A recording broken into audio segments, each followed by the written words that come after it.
সরস্বতী পুজোর একদিন পর আপলোড করছি সরস্বতী পুজোর আমাদের স্কুলের একদম লাস্ট প্রস্তুতি। হ্যাঁ গাইস, আজকে ভিডিওতে আমি তোমাদের দেখাবো আমাদের স্কুলের লাস্ট প্রস্তুতি।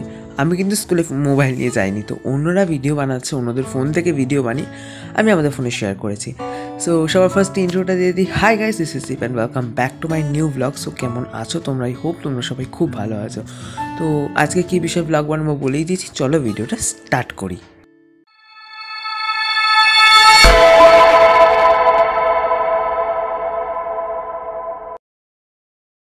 সবার প্রথমে যে শটটা তোমাদের দেখাচ্ছি, এটা আমার দিদির একটা ফ্রেন্ডের মোবাইল থেকে তোলা। থ্যাঙ্কস সায়নদা, এই শটটা তোমার ফোন থেকে তুলে আমাকে পাঠাবার জন্য। তো সায়নদারও ইউটিউব চ্যানেল আছে, তো ও ভিডিও বানিয়েছে, আমি বললাম পাঠিয়ে দিতে।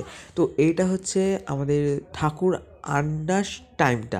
তো আমি যেহেতু ঠাকুর আনার নাম দিইনি, আমি আলপনা দেওয়ার নাম দিয়েছিলাম। এই দেখো, এই আলপনাটা আমরা মোট 12 জন মিলে কমপ্লিট করেছি। তাও বাচ্চাদের আমরা হাত দিতে দিইনি, তো অনেক বড়রা মিলেই আমরা কিন্তু এই আলপনাটা কমপ্লিট করেছি। আমি কি আলপনা করেছি সেটা কিন্তু আছে, একটু পরে তোমাদের দেখাবো সেটা। অ্যান্ড এই শটটা কিন্তু পরের শট, যেটা কিনা আমি আগে অ্যাড করে দিয়েছি, আমি এডিটিংসের পরে দেখছি। তো সাইডেই কিন্তু আমি দাঁড়িয়েছি, এক্ষুনি দেখবে আমি একদম পিছন দিকে ঘুরে থাকাবো। এই দেখো, দেখেছো? সো এইটা হচ্ছে আমাদের ঠাকুর। প্রচণ্ড সুন্দর হয়েছিল, জানো তো, প্রচণ্ড সুন্দর হয়েছিল। আর জায়গাটা ডেকোরেশনও খুব সুন্দর হয়েছিল।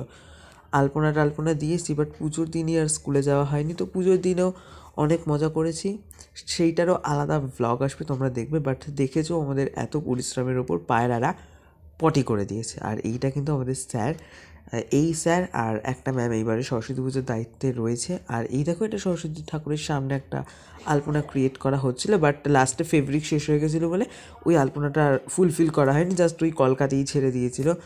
আর এইখানে কিন্তু সাজানো চলছে আর কি, এই সুন্দর সুন্দর পেপারস দিয়ে সাজানো হচ্ছে। আর একটা দাদা বসে রিল দেখছিল আর কি।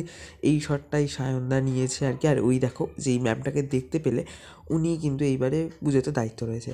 আর প্লিজ একটা জিনিস কিছু মনে করবে না, যে এইবারের আজকে ভিডিওর ক্যামেরাটা কিন্তু প্রচণ্ড নড়েছে। আর এইবারেই কিন্তু দেখানো হবে আমি যে আলপনাটা দিয়েছি। ওকে মেন গেটের সামনে দেখবে একটা হলুদ অ্যান্ড রেডের এই আলপনাটা, এইটা কিন্তু আমি দিয়েছি। এটা করতে আমি 1.5 কৌটো হলুদ রং ইউজ করেছি, আর লাল রং এক এক কৌটো মতো লেগেছে ফেব্রিক। সো খুবই সুন্দর। আর এই দেখো, এখানে আমি রয়েছি, আমি আলপনা দিচ্ছি। আর সায়নদা নিজের ব্লগের জন্য আমাকে কিছু প্রশ্ন করছিল, আমি আর কি ওই অ্যান্সার দিচ্ছিলাম। সেই শটটা নিয়ে নিয়েছে। অ্যান্ড তোমরা সায়নদার চ্যানেল তোমরা দেখতে পাবো, যারা যারা ওর ফ্যান। অ্যান্ড এখান থেকে কিন্তু আমার শট স্টার্ট হচ্ছে। এই শটটা কিন্তু আমি নিজে একটু সিনেম্যাটিক শট করার চেষ্টা করেছি। ফোনের ক্যামেরাটা কিন্তু খুবই সুন্দর, এটা অন্য একটা দাদার মোবাইল থেকে আর কি নেওয়া। কেমন হয়েছে কিন্তু ঠাকুরটার সাজানোর জায়গাটা কেমন হয়েছে বলবে। আর আমাদের স্কুলে কেউ যদি পড়ো, বাগাটি রামগোপাল ঘোষ উচ্চতর বিদ্যালয়, কোনো স্টুডেন্ট যদি দেখে থাকো, সো প্লিজ আমাকে কমেন্ট করবে। আর এই জায়গাটা ফোকাসটা একটু লো হয়ে গিয়েছিলো, তার জন্য কেমন একটা ব্রাইট হয়ে গেছিলো। দেখতে পাচ্ছ এখানে কিন্তু সবাই আলপনা দিচ্ছে, আর আমি ভিডিও বানাতে ব্যস্ত। দেখতে দেখতে এই ভিডিওটারও শেষ পর্যায়ে চলে এসেছি। গাইস, আজকে ভিডিওটা কেমন লেগেছে কমেন্টে জানাবে। ভিডিওটা ভালো লাগলে লাইক করে দেবে। দেখা হচ্ছে নেক্সট ব্লগে, ততক্ষণের জন্য বাই বাই। আর সরস্বতী পুজো কেমন কাটালে কমেন্টে জানাবে কিন্তু।